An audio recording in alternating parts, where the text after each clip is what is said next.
Hello, guys. Welcome to another trade recap. Today we have the recap for Wednesday, and today we got a winner. It was a winner on the combine only, and I will explain why it was only on the combine. But let's just go ahead and start the explanation over here.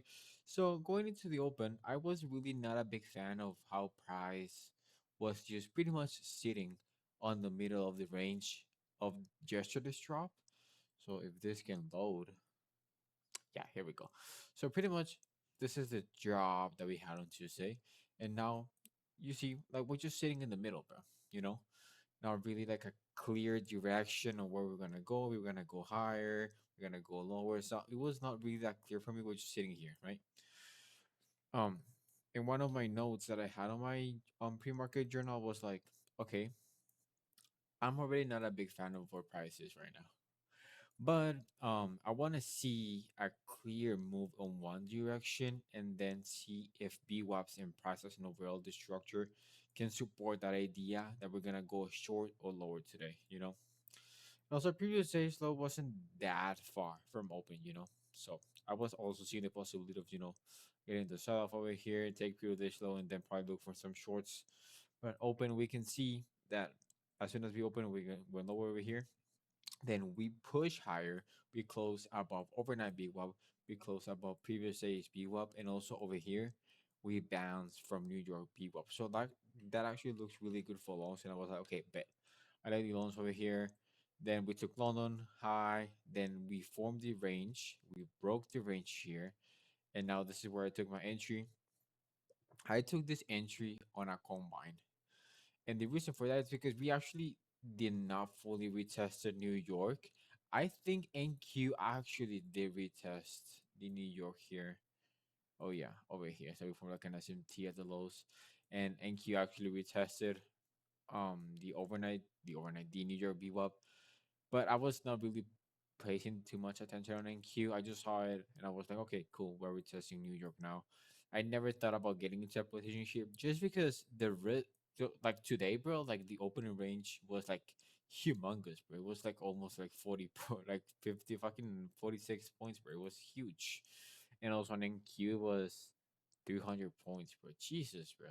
So like me managing risk on NQ, that was fucking hard. You know, I looked probably getting into a position here on NQ, but I was like, bro, it just like how I'm gonna manage fucking 300 points with a valid with a correct stop. You know, I don't want to have my stop just like in the middle of nowhere. That's not the way they're supposed to be. You know, we have stops on a specific levels for a reason, and I'm not gonna have my stop just fucking flying around. So that's not gonna happen. So NQ was not an option for me today. So I took the trade on a combine and I was like, okay, if we retest New York BWAP here or here, I'm willing to take a trade on my accounts because this actually looks good for longs. We had Asia High over here got taken. Then also we have the point of control. We have this for value gap, and also we have hella orders on bookmap on this area over here.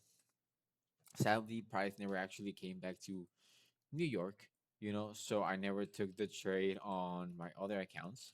And I'm happy for that decision, and that's because I'm being just trying to be really selective on which trades I want to involve my funded account. So for example, I took a trade on Monday, was really good for longs on all my accounts that were really good. I really liked the trade. I was convicted with the direction.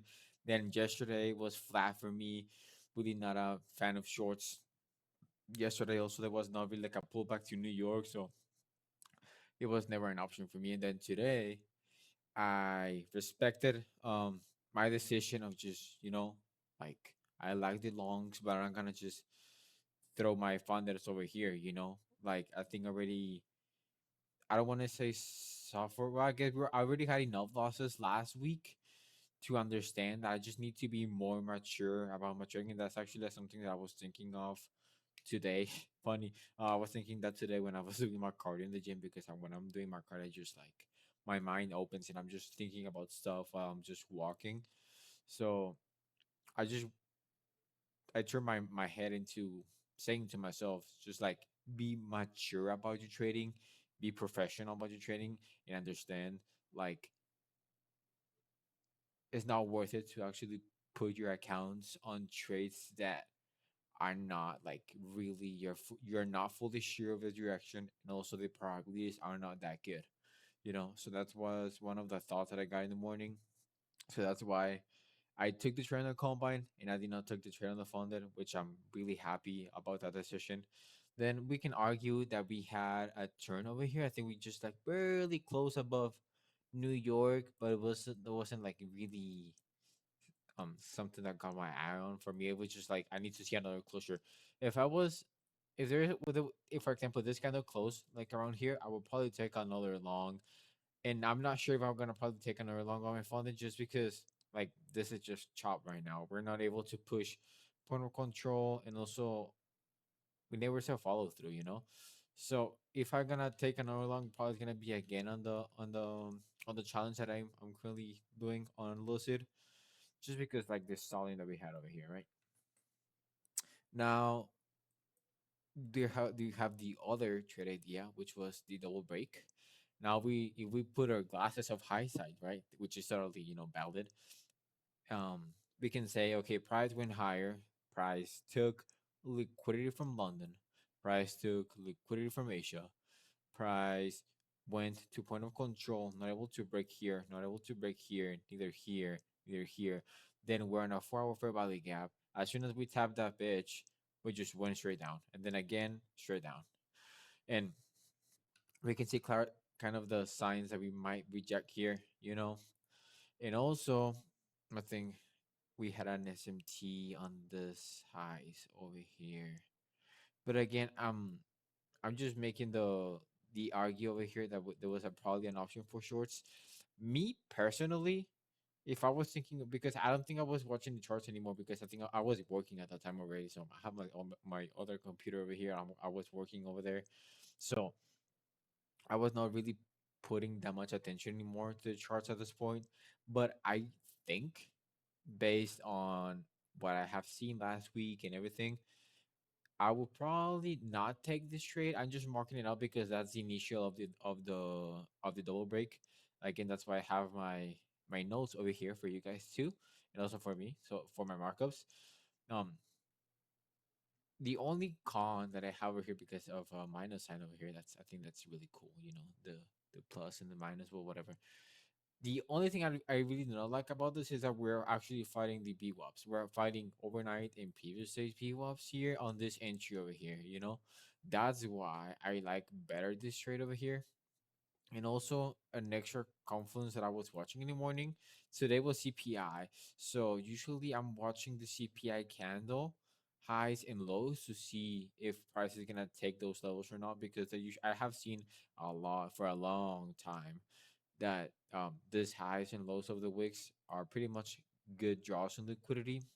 So in this case, we totally disregard that, push higher, and then we can argue and we can assume, in a sense, that if we double break, we're gonna probably target opening range low and CPI lows, like we did over here. But I think this entry is kind of, you know, not that good, for at least in my mind, right? Because we're in the middle of this BWAPs over here, so that's not good. Then, well, I don't want to say it's good or bad. It's just like, for me, it doesn't really make sense to short it yet. And I think it's just, if you short it over here, you can easily get caught up on the chop. First of all, on the chop, and first of all, you can just reverse on you because you're fighting this BWAPs over here. Then after that, I prefer this entry over here because we went lower, made, you can argue, the equal lows over here, pull back. We retested overnight, and previous day when we get like a nice week over here, that's gonna be your entry, and I will be having my stop above opening range high, because I'm not so. The thing is that I'm already breaking, quote unquote, of just being more flexible, of shorting the market, even though price um hasn't pushed lower enough to take privilege low. So that's why my stop is not all the way over here, you know. At least for me, I want to be, if I'm wrong, I want to be out of this trade quickly, and also because it's already 24 point stop. The full stop is probably going to be like 46 points, so I'm not really that interested in that. So I just prefer to have it over here, at least for me, right? um so that will be the better trade. I just prefer that trade over this trade, just because where we are on price, we are pretty much under all BWAPs. We're rejecting the higher time frame BWAPs, and also we already formed the equal lows over here. So I think that this is a so much better entry than this one, just in my opinion, right? I just feel more if I'm gonna take a short, if you like make me choose one entry, I will just probably choose this one, bro, because we already have previous structure, enough structure for me to say, okay, we go short. Another thing that we can just argue that was an indication that we might just reverse on us.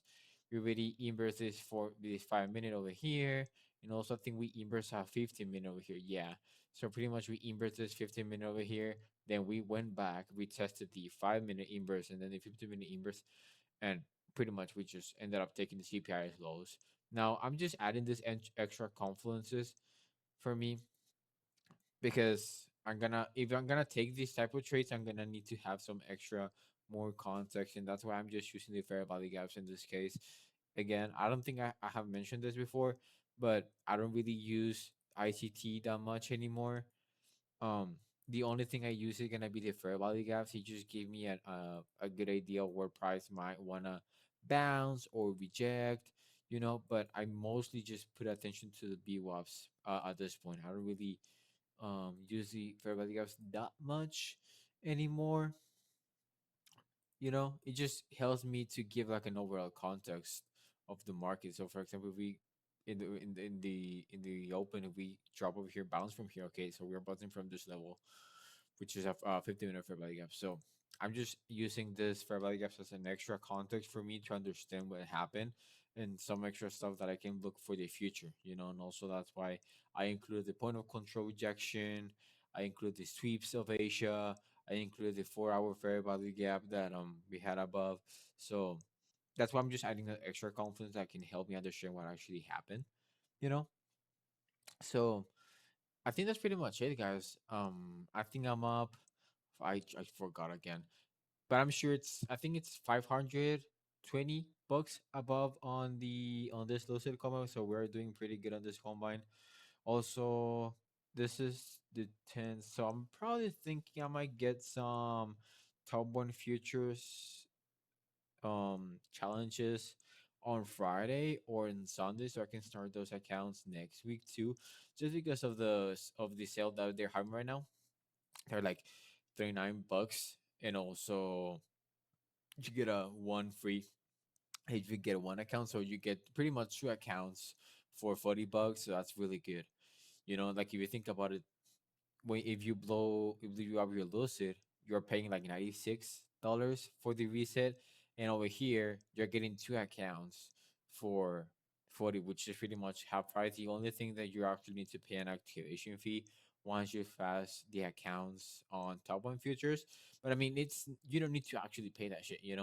I was planning to get a 150 case for this, just to have fun, see how it goes. Not Yeah, I mean, if I pass the account, that would be like really cool.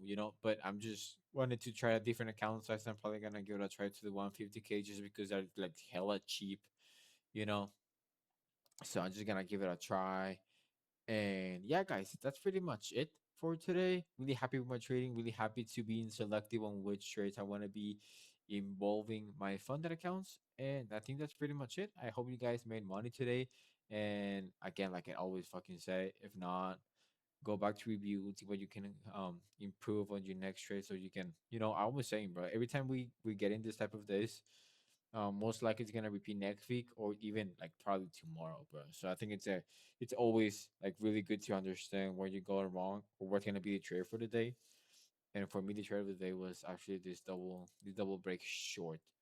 You can see we haven't. Oh yeah, we're already this lower. Yep. Okay. Yeah. So just doing reviews, and that's why I also do this videos, because it just helps me digest what happened today, and also like refresh my mind to actually understand what actually happened. Just saying it out loud actually helps me a lot. And also I write my journal too, so I'm just like triple reviewing this bitch. So yeah, guys, I think that's pretty much it, and see you guys tomorrow. Take care.